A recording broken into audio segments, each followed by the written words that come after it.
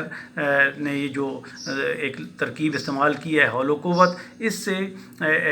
اس کلمے کی طرف، حدیث کی طرف اشارہ جا رہا ہے، اس لیے اس میں تلمیح شان پیدا ہو گئی ہے، یعنی تلمیح میں کسی واقعے کی طرف یا کسی قرآن کی کسی حدیث آیت یا رسول اللہ کی کسی حدیث کی طرف اشارہ ملے یا کسی واقعے کی طرف، تو اس کو تلمیح کہتے ہیں۔ تو اس میں یعنی کہ ہم کہہ سکتے ہیں جی کہ تلمیح اشارہ موجود ہے، کہ جس میں یہ کہا گیا ہے کہ یہ اگر آپ دیکھیں تو یہ کتاب کے نیچے بھی یہ لکھا ہوا ہے کہ لا حول ولا قوت الا باللہ العلی العظیم، یعنی کسی میں نہ گناہ سے بچنے کی طاقت ہے، نہ کوئی نیکی کرنے کی قوت حاصل ہے، سوائے خدائے بزرگ و برتر کے جو سب سے بلند اور مرتبے والا ہے۔ تو اس سے مراد یہ ہے کہ اللہ کی مدد اور نصرت اور اللہ کی مرضی اور منشا اگر نہ ہو تو انسان تو کچھ بھی نہیں کر پاتا۔ اسی لیے اگر آپ عزیز طلبہ، اگر آپ روزمرہ کے مشاہدات اور تجربات کی روشنی میں بھی دیکھیں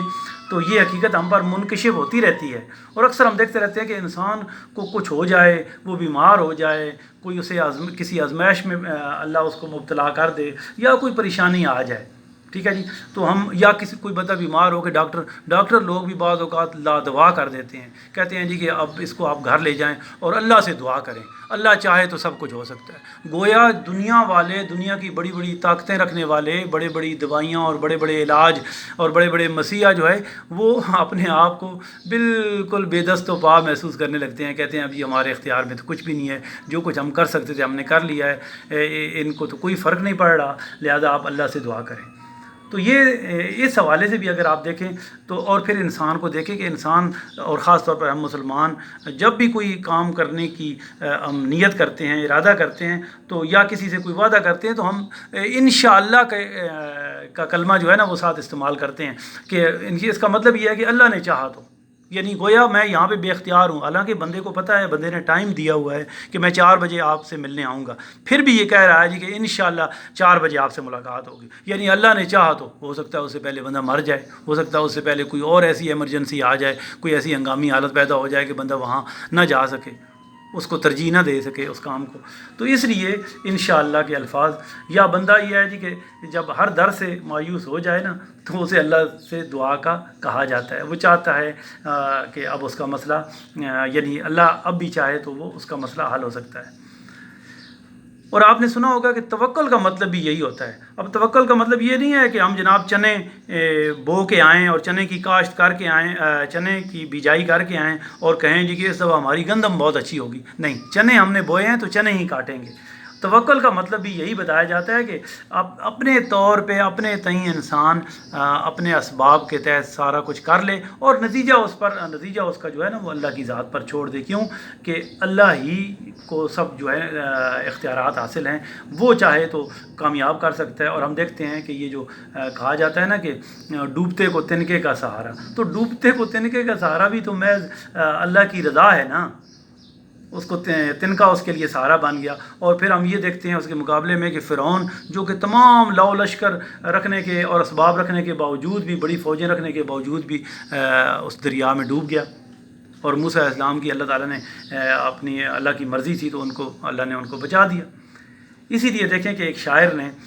بہت مجھے ایک یاد آ رہا ہے، بڑا خوبصورت انہوں نے کہا ہے، فرمایا ہے کہ جو کچھ بھی ہوا کرم سے تیرے، جو کچھ بھی ہوا کرم سے تیرے، جو کچھ نہ ہوگا تیرے کرم سے ہوگا، جو کچھ کے ہوگا تیرے کرم سے ہوگا، یعنی اب تک جو کچھ بھی ہوا ہے وہ سب تیری کرم سے ہوا ہے، اور آئندہ بھی جو کچھ ہوگا وہ تیری مرضی اور تیری ہی منشا سے ہوگا۔ یقیناً یہ شعر بھی آپ کی سمجھ میں آ گیا ہوگا مختلف حوالوں کی روشنی میں۔ یہ تیسرا شعر ہے جی کہ جو کچھ کہ ہم نے کی ہے تمنا ملی مگر یہ آرزو رہی ہے کہ کچھ آرزو نہ ہو۔ اچھا، یہ بہت ہی خوبصورت شعر ہے، مجھے ذاتی طور پہ پسند بھی بہت ہے کہ انسان کا دل جو ہے یہ خواہشوں کا گھر ہے، اور انسان ہر روز ایک نئی خواہش کرتا ہے، ہر روز ایک نئی خواہش کرتا ہے، اور جب تک انسان زندہ رہتا ہے اس وقت تک اس کی خواہشیں بھی زندہ رہتی ہیں، ٹھیک ہے جی، اس وقت تک اس کی خواہشیں بھی زندہ رہتی ہیں، اور ظاہر ہے کہ خواہشیں مرنے کے ساتھ ہی ختم ہوں گی نا، وہ جس طرح مولانا علی نے فرمایا تھا کہ رہیں گی دم مرگ تک خواہشیں، یہ نیت کوئی آج بھر جائے گی، یعنی جب تک انسان زندہ رہتا ہے اس کی خواہشیں اس کے ساتھ رہتی ہیں، ظاہر ہے خواہشیں مرنے کے بعد ہی ختم ہوں گی۔ اب دیکھیں کہ اس شعر میں شاعر میر درد اصل میں فرماتے یہ ہیں کہ ویسے تو میری ہر خواہش پوری ہو چکی ہے یا ہو گئی ہے، میری ایک تمنا باقی ہے، اور وہ تمنا کیا ہے کہ اب کوئی اور آرزو نہ ہو۔ دیکھیں نا کہ کہتا ہے جی کہ ساری آرزوئیں جو ہیں نا وہ پوری ہو گئی ہیں، جو کچھ میں نے تمنا کی ہے وہ مل گئی ہے، صرف ایک تمنا رہ گئی ہے، اور وہ آرزو کیا رہ گئی ہے کہ میری اور کوئی آرزو نہ ہو۔ یہ کیسے ہو سکتا ہے کہ انسان زندہ ہو اور آرزو نہ ہو؟ ایک صورت میں ہو سکتا ہے، چونکہ تصوف کی آنکھ سے دیکھا جائے، ایک صوفی کی آنکھ سے دیکھا جائے، تصوف کی روح سے دیکھا جائے تو یہ ہو سکتا ہے، کیونکہ خواہشیں جو ہیں انسان جتنی بھی کرتا ہے وہ کون پوری کرتا ہے انسان کی وہ خواہشیں؟ ظاہر ہے وہ اللہ کی ذات پوری کرتی ہے، اور یعنی کہ ہم ماتحت الاسباب ہوتے ہیں، ہم دعا کرتے ہیں، اللہ ہماری خواہشیں پوری کرتے ہیں۔ جب اللہ ہی کو ہم اپنے دل میں بسا لیں، ظاہر ہے کہ جو ساری خواہشوں کا اوریجن، ساری خواہشوں کا منبع، ساری خواہشوں ہر لحاظ سے جو کارساز، کار آفریں، کار کشا، حاجت روا، مشکل کشا ہے، جب اسے ہی ہم اپنے دل میں بسا لیں گے تو لازمی بات ہے کہ پھر ہماری کوئی اور آرزو نہیں ہوگی، کیونکہ باقی آرزوئیں جس طرح پہلے بھی میں نے اشارہ کیا ہے کہ وہ وقتی ہوتی ہیں، آرزوئی فانی ہوتی ہیں اور عارضی ہوتی ہیں، اور دنیاوی، چونکہ دنیا فانی ہے تو دنیا کی ہر چیز فانی لازمی بات ہے۔ تو دیکھیں کہ اس شعر میں شاعر اس شعر سے ایک شکر کا بھی ایک پہلو، شکر کے ایک پہلو کا بھی اظہار ہو رہا ہے، اور وہ یہ ہے جی کہ اللہ کے مجھ پر ان گنت بے شمار احسانات ہیں، میں نے جو سے مانگا، جو میں نے چاہا، جو میں نے آرزو کی، جو تمنا کی، اور جس خواہش کا اظہار کیا تو وہ اللہ تعالیٰ نے پوری کر دی ہے۔ اب سوال یہ ہے جی کہ میری کوئی آرزو نہیں ہونی چاہیے۔ تو جس طریقے سے یہ اسی طریقے سے ہے نا کہ جس طرح دیکھیں کہ ایک دنیا کا ایک عاشق ہے، دنیاوی عاشق ہے، جس طرح وہ مجھے ایک شعر یاد آ رہا ہے، میرا خیال ہے کہ قتیل شفائی صاحب کا ہے، ان کا شعر ہے، یا شاعر پہ کسی اور شاعر کا ہو، شاید میں بھول گیا ہوں، تو وہ فرماتے ہیں جی کہ سب کچھ خدا سے مانگ لیا، تجھ کو مانگ کر اٹھتے نہیں ہیں ہاتھ میرے اس دعا کے بعد۔ اب دیکھیں کہ ایک دنیا کے ایک عاشق کی سب سے بڑی خواہش یہ ہوتی ہے کہ اس کا محبوب اس کو مل جائے، اور جب اس کا محبوب اس کو مل جائے تو پھر اسے ظاہر ہے اس کے علاوہ تو اس کی اور کوئی خواہش رہتی نہیں ہے۔ اسی طرح اگر ایک صوفی ہے، حقیقی اللہ کا عاشق ہے، تو لازمی بات ہے جی کہ وہ بھی پھر دنیا کی آرزوئیں اسے بہت ہی حقیر اور ہیچ مایا اور بے حیثیت لگنے لگتی ہیں، اور وہ چاہتا ہے جی کہ ان ساری آرزوئیں پورے کرنے والا جو ہے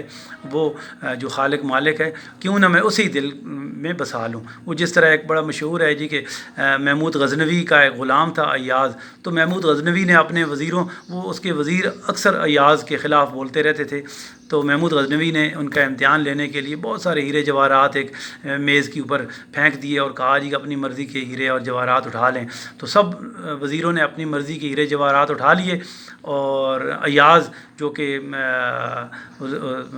محمود غزنوی کے قریب کھڑا تھا، اپنے آقا کے قریب، تو محمود نے اسے کہا کہ ایاز تم بھی کوئی چیز لے لو۔ اس نے کہا جی کہ میں تو جو ہیرے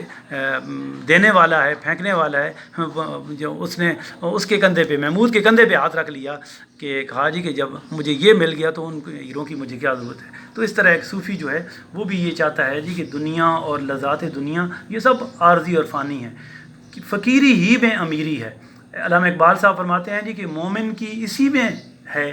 امیری، مومن کی اسی میں ہے امیری، اللہ سے مانگ لے فقیری۔ تو آرزو کا سفر حصول آرزو کے بعد ختم ہو جاتا ہے، مر جاتا ہے آرزو کا سفر، اور اگر آرزو پوری نہ ہو تو انسان بے چین اور